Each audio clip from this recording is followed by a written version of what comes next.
I went to register our app, and his name was already there. Only his. My best friend didn't just steal my project, he stole the credit, the investors, and even my girlfriend. And the worst part? I helped him build it. We met in college.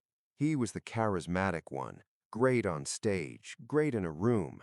I was the builder, quiet, technical, the guy who stayed up fixing what nobody could see. For years, we talked about one dream, a startup, something big, something ours. Then a national hackathon changed everything. 3 days, no sleep, one shot. I pitched the idea. I wrote the code. I built the backbone. He delivered the pitch, and we won. That night, we celebrated like our lives had just started. I didn't know I was celebrating my own betrayal. His name was Logan Price. Mine is Ethan Miller. And for a long time, I truly believed friendship was a contract you didn't have to sign because you just felt it. Logan was the kind of guy who walked into a room and people turned their heads.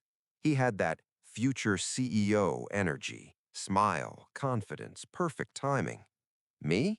I was the one behind the screen, the one who could turn chaos into a working product, the one who didn't need applause because the results were the applause. We were a perfect team. Logan sold the dream, I built the machine. And that's exactly why it hurt so much when he decided the machine should come with his name on it. It started as a joke at first.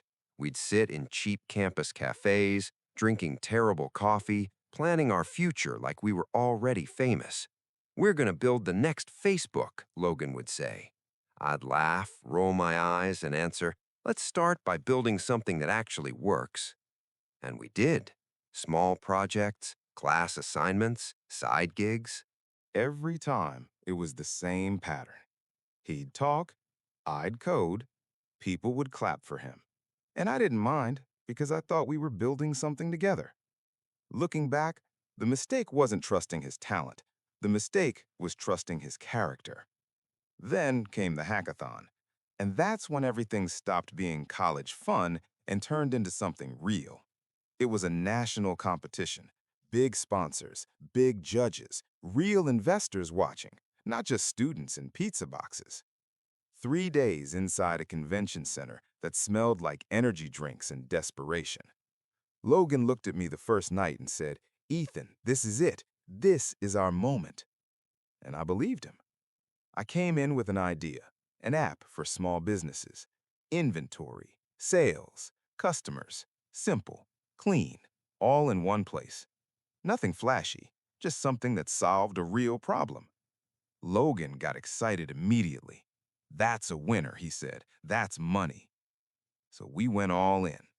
While other teams slept, I stayed up. Architecture, database, core logic, user flows. The screen burned my eyes, my hands cramped, my brain felt like static.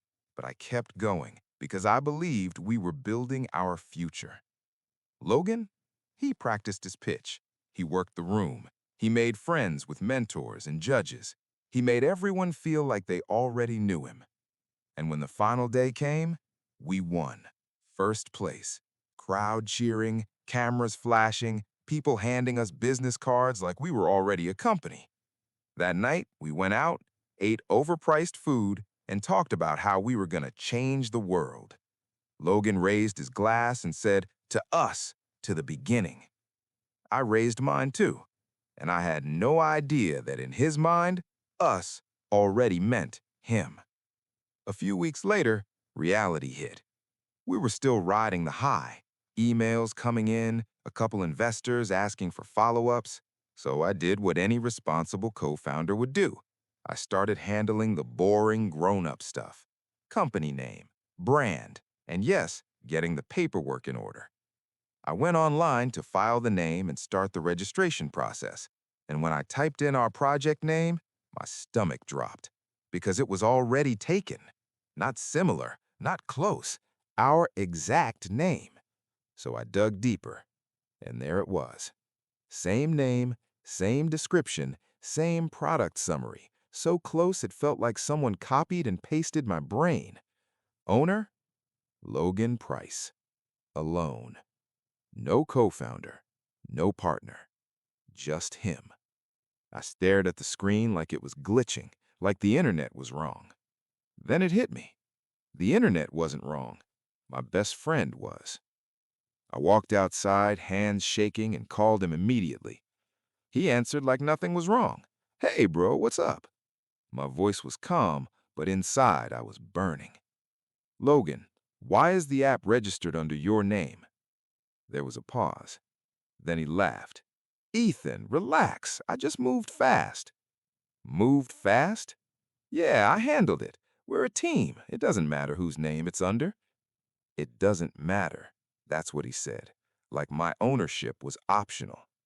I told him, it does matter. He sighed, like I was being annoying. Listen, he said, investors like clarity, one face, one leader. Then he paused and said it like it was obvious. That's me. You're the technical guy. You'll be fine. And right there, in one sentence, my entire friendship collapsed. Because when someone tells you who they are, you either believe them or you pay for it later. But the betrayal didn't stop there.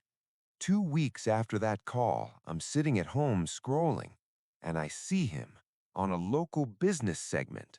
Logan is on TV, smiling, confident, talking about my app like he built it alone. The interviewer asks, "Did you do this by yourself?" And Logan doesn't even hesitate. He says, "Yeah, it was just me. I've been building it for years." Years. We built it in days, and he lied into a camera like it was breathing. Something in me went cold. That was the moment my friend died, and someone else took his place, someone who would step on me without blinking. I confronted him in person. I thought maybe he'd apologize when he saw my face. Maybe he'd admit it was strategy, a misunderstanding, something. Instead, he looked me dead in the eye and said, "Ethan, this is business." I clenched my jaw. "You stole my work." He shrugged. "What you do can be replaced. Code is code." Then he leaned forward and said calmly, "But what I do, that can't be replaced. I'm the reason people care." That sentence hit harder than the theft, because it wasn't just betrayal, it was contempt. He didn't just take from me, he believed I deserved to be taken from. I left that meeting shaking, not because I was afraid of him, because I realized what kind of war this would become if I fought it. Lawyers, time, stress, money. And the worst part? He'd smile through it all like the hero. That night, I talked to my dad. I asked him if I should sue, if I should destroy Logan publicly. My dad listened quietly, then said something simple. "Turning your back isn't always weakness, son. Sometimes it's strength. The real win is building a life so good, the betrayal becomes irrelevant." I didn't forgive Logan, but I stopped chasing him. I decided to outgrow him. So I started over. I deleted the original code base from my personal drive, not because I had to, because I didn't want any part of my future tied to him. I changed the name, redesigned the architecture, built it cleaner, faster, more scalable, not bigger, better. While Logan chased attention, I chased durability. My version launched quietly. No press, no interviews, no flashy hype, just a product that worked. It grew slow, but steady. And then life hit me again, because betrayal loves company. Her name was Mia, my girlfriend, the one who used to say she was proud of me. I started noticing little things. Her phone always face down, her laughter too forced, her excuses too rehearsed. One night, I finally asked, "What's going on?" She didn't answer at first. Then her eyes filled with tears, and she said, "Ethan, I'm seeing someone else." My throat tightened. Who? She whispered the name like it was poison. Logan. I swear the air left the room, like someone opened a window inside my chest. How long? I asked. She couldn't look at me. Since before the hackathon. Before. Meaning, while I was building our future, he was building my downfall. I didn't scream. I didn't beg. I just stared at the wall, nodding slowly, because my brain was trying to survive the impact. She tried to explain. She said I made her feel invisible, that Logan made her feel important. But all I could think was, of course he did. That's what charismatic predators do. They make you feel seen right before they use you. That night, I lost everything in one stroke. My best friend, my girlfriend, my dream. And I had two options, collapse or build. So I built. Months passed. Logan kept living loud. Events, investors, social media posts, big promises. But there was one problem. His app didn't work because he never knew how to finish it. He knew how to sell it. He knew how to talk. But when investors asked for real functionality, real performance, real stability, he had nothing. Pretty screens, no engine. And investors aren't dumb for long. Meetings got canceled. Replies got colder. Then, one day, my phone rang. Logan. I stared at the screen until it stopped. Then he called again. I answered, just to hear the audacity. His voice sounded tired. "Ethan, we need to talk." I said nothing. He swallowed. "I need your back." I almost laughed. "You need me back," I repeated slowly. "Yeah, we can fix this. We can be partners, for real this time." Partners. After he stole my project and my girlfriend. And that's when I realized something. Logan didn't live in reality. He lived in a world where consequences were for other people. I spoke calmly. "No." He started rambling. "You don't understand. The investors." I cut him off. "I understand perfectly." Then I said something that felt like closing a door. "You should be grateful I never sued you." Silence. Then he hung up. After that, his company tried to sell. Nobody wanted it, because there was something similar on the market. Mine. People say Logan now calls himself an investor. He looks for young engineers with bright ideas. And I believe that, because people like him don't change careers, they change victims. Me? My business grew. I hired people, built a small team, got real clients. And then something happened I never expected. I was in a cafe one afternoon, working on my laptop, when I saw her. Lily. She was someone I'd known casually before, but that day I really saw her. And yes, she was Logan's ex. We talked. It started simple, a few laughs, then messages, then coffee again. I won't lie, at first it felt strange, confusing, like life was playing some weird joke. But then it stopped feeling like a joke and started feeling like peace. Lily wasn't loud. She wasn't impressed by hype.